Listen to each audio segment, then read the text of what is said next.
Welcome to Harley-Davidson Diaries, and today a slightly bigger project than the ones we've looked at recently. We're replacing the exhaust, taking the old stock exhaust off and putting on a Vance and Hines big radius 2x2, a black one, onto my fat bob.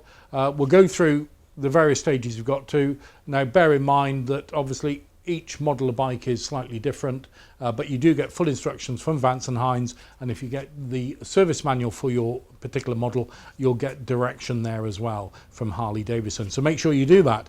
But first of all, had to strip the bike down. I've done that already, taken the old exhaust off. Here are some of the tips regarding that. First job is to disconnect the O2 sensors, the rear one underneath the seat, and then feed the cable back through the frame. The front one is underneath the rectifier cover in a plastic casing. That unclips. You can then unplug the O2 sensor. The next thing to do is to cut the cable tie that keeps that front O2 sensor in place on the frame. Next, release the front forward controls on the right to give yourself more space to get the exhaust on and off. You don't have to take it off completely. Just lower it down out the way as I am here. Next, loosen the hose clamps on the heat shields on the existing exhaust ahead of taking it off. You then need to undo the flange bolts at the front and the back of the exhausts. And you can lift the exhaust off, and while the exhaust is off, give the bike a good clean. Next, you need to take the circlip off around the existing exhaust and the flange head. Look inside, you'll find that there is the crushed gasket in there. You need to get that out. So you can see what a mess it can come out of. That's the crushed gasket. But we do have a new one to go in. Now, this was the bracket that was on there for the standard muffler. Now we're removing that bracket and we're going to be putting in the Vance and Hines bracket. Here it is. You can see how it lines up, and there's a spacer put in as well, and we'll go through those processes of doing that now. Now we have a spacer here to go behind the bracket, and 3 of these bolts and washers supplied by Vance and Hines for the fitting of this bracket.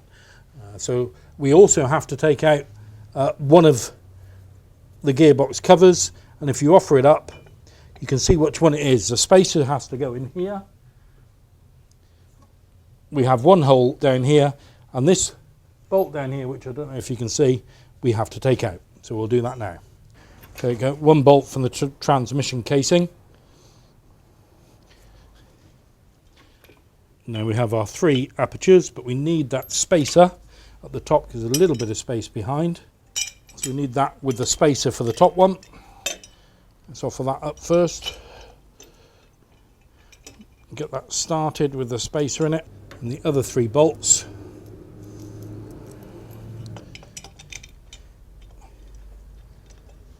to there and into what was on the casing. So we've got our 3 bolts loosely put in there. So you can see the 3 bolts with the spacer here, second bolt, and that one replacing the one that was in the transmission cover. A lot lighter bracket than this one, and shouldn't produce the same problems. We shouldn't have the same sort of heat going through. Well, here we have the Vance and Hines, the smart matte black front pipe, and we're going to put the flange and the circlip on here. One thing you'll notice is I'm actually kneeling on carpet. The advice is to have a blanket or a carpet down so you don't scratch this beautiful black surface, which you can quite easily do, so be careful with that. But let's fit that circlip and flange. Right, here we have the rear header pipe, and we need to put the exhaust flange on, the one that you've taken off in removing the exhaust pipe. That just slides over. You'll notice there's a larger edge here. So then we have the circlip, which keeps everything in place and stops the flange sliding off, so we need to fit that on as well.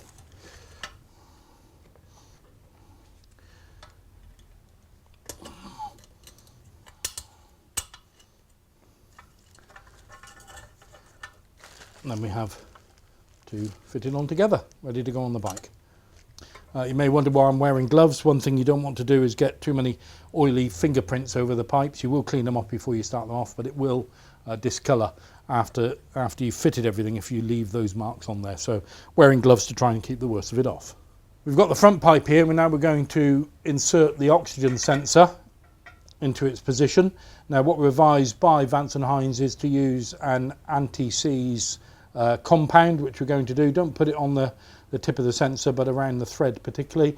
That means it's easy to take out, it protects it, and it will work to incredibly high temperatures, so you don't have to worry about it going on the exhaust. So we'll put some of that on. You can use this on gasket bolts and things like that, and we'll probably use it on the exhaust bolts as well.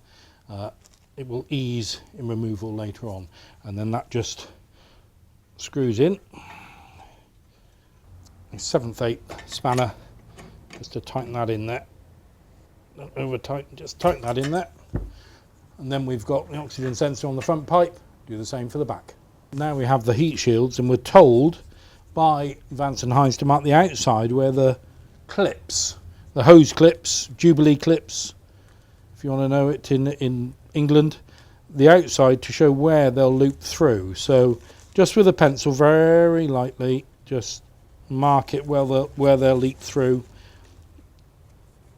I guess approximately. I guess we'll see why we do that a little bit later on, but use a pencil and erase it before you start up. We're going to attach the front pipe. We're going to try to attach the heat shield to it. The polystyrene covering they put on it, which is quite sticky and seems to mark it. It doesn't mark it, it just rubs off. Keep it on there as long as you can, because it saves scratching the heat shield, which is what you don't want to do. And notice here we've got this little flange here that should fit nicely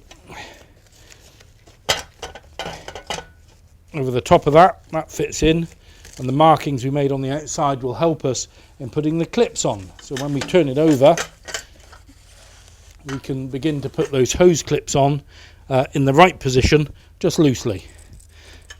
If you can't see your pencil marks, if you just lift it up a bit, you can actually see where those clips go. But one thing you have to do is make sure that you can access the clips afterwards, and on the instructions you are shown which way they should face, and in this case they should be facing down. So that screw head there needs to be facing down. So feed the clips in. Can't see my pencil marks particularly well in this light, so feed the clips in. I can see where it's got to go.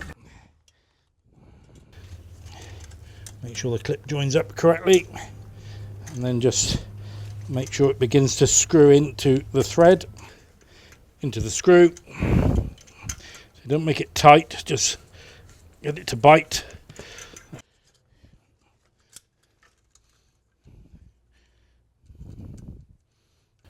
Now the heat shield hose pipe's on, just loose.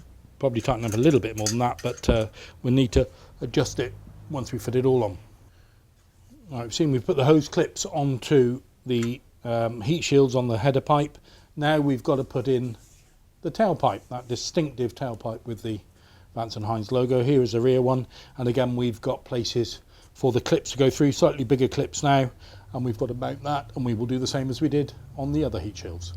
It's all constructed together as the two pipes. All we've got to do now is fit them to the bike. Start attaching the pipes to the motor. We've got to put the gaskets in, Screaming Eagle crushed gaskets. They'll squeeze in to fit the pipe, so don't try to reuse the ones as you saw that we took out earlier. So that will fit in to the head. Right, now we're going to put the rear one on first, the rear pipe, attach it to the head in here with the flange onto the studs that are in there already. So you may need assistance to hold the tail end. That's why you try to fit it into place and get the flange up onto the studs. All the weight is at one end. It's a bit of a fiddle more than anything else. Onto those studs. I'm going to use what some people call a dog bone nut or connector. That slides in behind here to a little, there's a little housing for it, and then on this back plate we bolt into it. That's how it goes. So we're going to do that now, just connect that into that bracket that we put on earlier. So that slides in, line that up, bit of a fiddle, get it into the dog bone, and again you're not tightening anything up, just going to Keep it all loose till we adjust it all. That's the two pipes on there, just loosely fitted. Still some of the protective packing on that front pipe, if you wonder why it's white, just to try to protect it as much as you can, because it's very easy to scratch that black surface. So all I've got to do now is line everything up and tighten it. Now the oxygen sensor from the front pipe, front header, needs to go back into this little container here. It look complicated. You'll see the way it all fits when you take it apart, but it's fairly straightforward. Plug for the oxygen sensor. Plugs in, locks on. So we need to tie that in there the way it was on the frame originally. So you tighten that up and snip that off.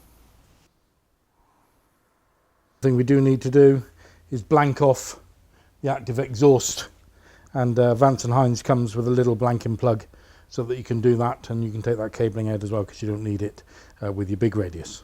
Start her up, see what she sounds like.